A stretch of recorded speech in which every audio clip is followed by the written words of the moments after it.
दोस्तों, मैं डॉक्टर शीतल रानी। स्वागत है आपका मेरे यूट्यूब चैनल में। आशा करती हूँ आप सभी अच्छे होंगे।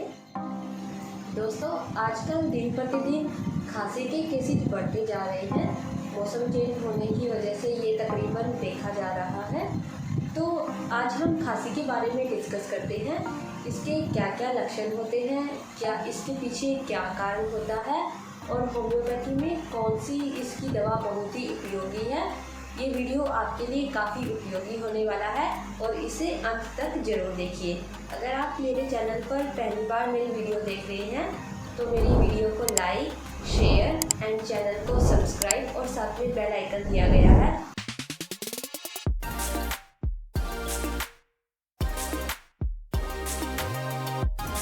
चलिए दोस्तों, शुरू करते हैं। खांसी एक तरीके का रिफ्लैक्स होता है। ये हमारे गले में इरिटेशन होने की वजह से या कोई फॉरेन पार्टिकल्स आ जाता है गले में, अदरवाइज किसी एलर्जी की वजह से गले में जब इरिटेशन होना स्टार्ट होता है और इरिटेशन की वजह से जब रिफ्लैक्स होता है तो रिफ्लैक्स की वजह से खांसी उत्पन्न होती है। जनरली दोस्तों देखा जाता है एयर पैसेज में म्यूकस और फॉरेन पार्टिकल्स की वजह से। फॉरेन पार्टिकल्स क्या क्या हो सकता है, जैसे डस्ट हो गया, स्मोक हो गया या कोई भी एलर्जेंस की वजह से। तो जो पार्टिकल्स है वो हमारा गले में एयर पैसेज को ब्लॉक कर देता है और उसकी वजह से हमें सफोकेशन फील होने लगती है। पार्टिकल्स को क्लियर करने के लिए और ब्रीदिंग को ईजी करने के लिए हमें कफ प्रोड्यूस होती है, जिसकी वजह से खांसी उत्पन्न होती है। ये जनरली क्यों होती है? ये वायरस, बैक्टीरिया या एलर्जी की वजह से हो सकती है। तकरीबन दोस्तों देखा जाता है अगर एक्यूट केस होता है, एक्यूट केस में ये 1 से 2 हफ्ते तक रह सकती है। चलिए दोस्तों, अब हम इसके कोजेस के बारे में डिस्कस करते हैं। इसके क्या क्या कोज हो सकते हैं। फर्स्ट कोज है इसका स्मोकिंग। ये स्मोकिंग की वजह से हो सकता है। स्मोकिंग की वजह से क्या होता है, जनरली दोस्तों स्मोकिंग जो लॉन्ग टाइम से स्मोकर्स है, स्मोकिंग कर रहे हैं, उनको भी कफ प्रोड्यूस होता है। नेक्स्ट है दोस्तों अस्थमैटिक अटैक। ये दोस्तों देखा जाता है जनरली कफ बच्चों में उत्पन्न होता है और छाती से सू सू मीन्स बीजिंग साउंड आना स्टार्ट हो जाती है।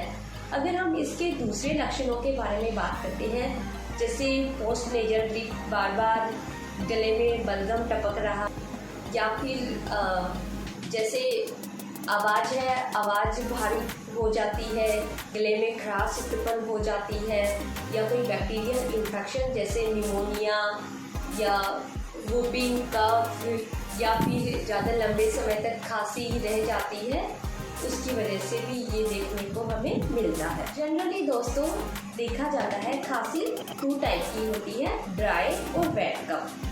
अगर हम डिस्कस करते हैं वेट कफ क्या होता है, जिसमें म्यूकस उत्पन्न नहीं होता है, जिसमें बलगम नहीं बनता है, उसको ड्राई कफ बोलते हैं, और जिसमें बलगम बनता है उसको वेट कफ बोलते हैं। दोस्तों जनरली देखा जाता है जो वेट कफ है ये वायरल सीजन के अकॉर्डिंग हो सकता है, जैसे मौसम चेंज होने की वजह से या वायरल इन्फेक्शन की वजह से, बैक्टीरियल इन्फेक्शन की वजह से। और जो ड्राई कफ है ये मोस्टली जैसे गले में कुछ इरिटेशन हो रहा है, कुछ इरिटेंट या फॉरेन पार्टिकल्स जो हमारे गले में चला जाता है, उसकी वजह से हमें ड्राई कफ देखने को मिलता है। कई बार दोस्तों हम देखते हैं जैसे खाना खाते हैं, खाना खाते खाते हमारा ट्रैकिया में जैसे खाना फंस जाता है और उसकी वजह से जो रिफ्लैक्स उत्पन्न होता है उसमें भी हमें खांसी उत्पन्न होती है उसमें। चलिए दोस्तों, अब हम इसके लक्षणों के बारे में बात करते हैं। इसके क्या क्या लक्षण होते हैं। सबसे पहले तो बार बार खांसी आना शुरू हो जाती है और खांसी के साथ साथ सफोकेशन शुरू हो जाती है, छोटे छोटे सांस आने शुरू हो जाते हैं। और कई बार देखा जाता है जैसे बच्चों में अगर खांसी हो रही है तो खांसी के साथ साथ चेहरा नीला हो जाता है। चेहरा नीला होने के साथ साथ उसको पूरे बदन से पसीनों में बच्चा भीग जाता है। और दोस्तों देखा जाता है खांसी के साथ साथ छाती में दर्द, सर में दर्द, और कभी कभार अगर इन्फेक्शन ज़्यादा हो जाता है तो इन्फेक्शन के साथ साथ फीवर आने तक की कंडीशन हो जाती है। दोस्तों अब हम इसके बचाव के बारे में डिस्कस करते हैं। हमें ज़्यादा से ज़्यादा पानी पीना चाहिए ताकि हमारा शरीर हाइड्रेटेड रहे, डिहाइड्रेशन से हमारे शरीर में बचाव हो सके। और दूसरा, गुनगुने पानी में नमक डालकर गार्गल्स कर लेने से भी खांसी में काफ़ी अच्छा रिजल्ट मिलता है। दूसरा, अगर ज़्यादा सफोकेटिव अटैक्स आ रहे हैं तो दिन में एक बार स्टीम जरूर ले लेना। दोस्तों, जैसे यंग और अडल्ट हैं, जैसे चाय में अदरक डालकर पीने से भी काफ़ी अच्छा रिजल्ट मिलता है। और इसके साथ दोस्तों, जो इरिटेट एरिया है, लाइक जैसे डस्ट, स्मोक, उस एरिया में भी जाने से बचाव करना चाहिए। चलिए दोस्तों, अब हम इसकी कुछ होम्योपैथी मेडिसिन के बारे में डिस्कस करते हैं। दोस्तों, फर्स्ट रेमेडी है एकोनाइट। एकोनाइट बेसिकली देखा जाता है दोस्तों, अगर ठंडी हवा में जाने से आपकी खांसी बढ़ रही है, सूखी खांसी आ रही है, और अगर आपको साथ में क्राउड भी हो रहा है, सांस लेने में तकलीफ हो रही है दोस्तों, आप एकोनाइट 30 दिन में 2 से 3 बार 3 से 4 दिन तक कंटिन्यू कीजिए। बहुत ही अच्छी रेमेडी है, बहुत ही अच्छे रिजल्ट मिलेंगे। दोस्तों, नेक्स्ट रेमेडी है एंटीमोनियम टाट। एंटीमोनियम टाट बेसिकली बच्चों में देखा जाता है, खांसी करते करते अगर श्वास फूलने लग जाता है और श्वास फूलने के साथ साथ चेहरा नीला और पसीना ज़्यादा आने लगता है, तो इस केसेज में, और साथ में खांसी ज़्यादा होती है, खांसी ज़्यादा होने के साथ साथ अगर उसमें म्यूकस थोड़ा कम निकल रहा है और इसके साथ साथ गला बैठा बैठा लग रहा है और उसको राइट साइड करवट लेने से या राइट साइड लेटने से उसको रिलीफ आ रहा है, तो एंटीमोनियम टाट बहुत ही अच्छी रेमेडी है, बहुत ही इफेक्टिव रेमेडी है। तो एंटीमोनियम टाट 30 दिन में 2 से 3 बार 3 से 4 दिन तक लीजिए। बहुत ही अच्छी रेमेडी है और बहुत ही अच्छे रिजल्ट आपको मिलेंगे। दोस्तों, नेक्स्ट रेमेडी है ब्राइनिया एल्बा।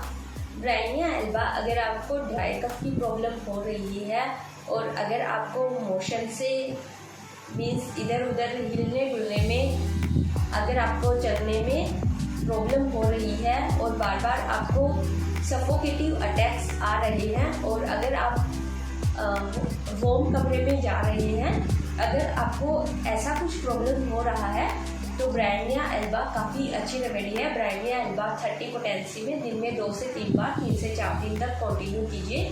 बहुत ही अच्छी रेमेडी है और बहुत ही अच्छे रिजल्ट आपको मिलेंगे। दोस्तों, नेक्स्ट रेमेडी है कोकस कैक्टाई। कोकस कैक्टाई में थिक म्यूकस निकलता है और उसमें बहुत ही डिफिकल्टी के साथ म्यूकस पास करना पड़ता है। बेसिकली दोस्तों, देखा जाता है खांसी के साथ साथ अगर पेशेंट को वोमिटिंग होने लग जाता है, पेशेंट अगर सुबह उठ के बोलता है उसको बार बार खांसी के अटैक्स आ रहे हैं, तो कोकस कैक्टाई बहुत ही अच्छी रेमेडी है, बहुत ही अच्छे रिजल्ट मिलेंगे। कोकस कैक्टाई 30 पोटेंसी में दिन में 2 से 3 बार लीजिए, 4 से 5 दिन के लिए कंटिन्यू कीजिए। बहुत ही अच्छी रेमेडी है, बहुत ही अच्छे रिजल्ट आपको मिलेंगे। दोस्तों, नेक्स्ट रेमेडी है ड्रोसेरा।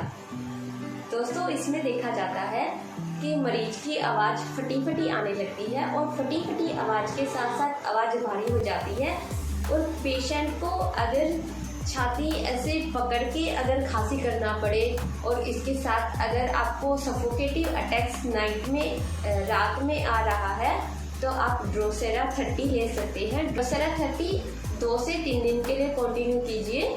बहुत ही अच्छे रिजल्ट मिलेंगे, बहुत ही अच्छी रेमेडी है। दोस्तों, नेक्स्ट रेमेडी है एपिकैट। बेसिकली देखा जाता है बच्चों को बार बार खांसी आती है, और खांसी के साथ साथ अगर चेहरा नीला पड़ रहा है, खांसी के साथ साथ अगर बच्चा उल्टियाँ कर रहा है, और उल्टी के साथ साथ अगर उसको कभी कभार खून आ जाता है, बच्चों में नहीं, ये तकरीबन बड़ों में भी देखा जा सकता है। और दोस्तों, देखा जाता है कि सांस लेने में अगर तकलीफ हो रही है, सांस के साथ अगर छाती से घर घर की आवाज़ आ रही है, तो इपिकेट बहुत ही अच्छी रेमेडी है। इपिकेट को आप 30 पोटेंसी में लीजिए। बहुत ही अच्छी रेमेडी है और बहुत ही अच्छे रिजल्ट आपको मिलेंगे। दोस्तों, कैसी लगी आपको मेरी वीडियो?